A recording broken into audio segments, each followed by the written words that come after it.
Bonjour à tous. Aujourd'hui, nous découvrirons l'onglet Liste de règlements. Rentrons dans Situation. Récupérons l'état Liste des règlements. Vous avez ici les filtres disponibles. La possibilité de choisir une ou plusieurs dates ou sélectionner toutes dates confondues. Sélectionnez soit les clients, soit les fournisseurs. Ici, vous avez les différents types de règlements disponibles dans la gestion commerciale Sage-Sensei Cloud. Les différents journaux et les différents comptes collectifs. Lançons l'état. Automatiquement, nous avons ici le solde des règlements non imputés. Nous avons un solde de 1000 € non imputé. Nous avons la répartition par mode de règlement, en chèque, en espèces et en LCR accepté. Par exemple, en espèces, nous avons un règlement de 73 895 €. Nous pourrons voir la répartition tout en simplement en décochant un des deux pour pouvoir voir comment il se comporte.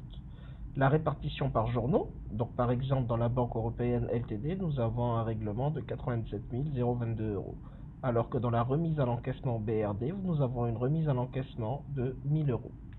Si nous voulons vérifier qui est le règlement non imputé, il suffira de se mettre dans la grille et d'aller par exemple dans le solde et de demander à filtrer tout ce qui n'est pas égal à 0.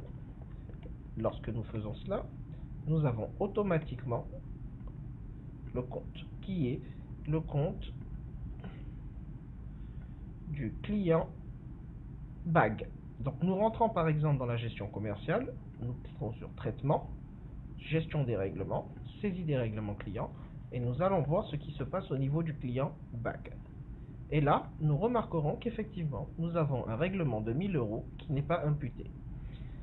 Voilà ici, très rapidement, la présentation de l'état liste de règlements dans Edgy Report et décisions. Afin de vous montrer une autre méthode pour pouvoir avoir la liste des règlements non rattachés, il vous suffira de cliquer sur l'onglet Règlements non rattachés. Et là, vous avez automatiquement la ligne de tous les règlements non rattachés avec le solde, la répartition, par journal et par mode de règlement. Un autre état est disponible, celui des règlements rattachés. Et donc à ce niveau-là, vous avez encore une fois les différents filtres qui sont disponibles. Et lorsque vous lancez l'analyse, le système vous calcule le solde de tous les règlements qui ont été imputés, avec encore une fois la répartition de l'ensemble des règlements qui ont été faits par mode de règlement et par journal.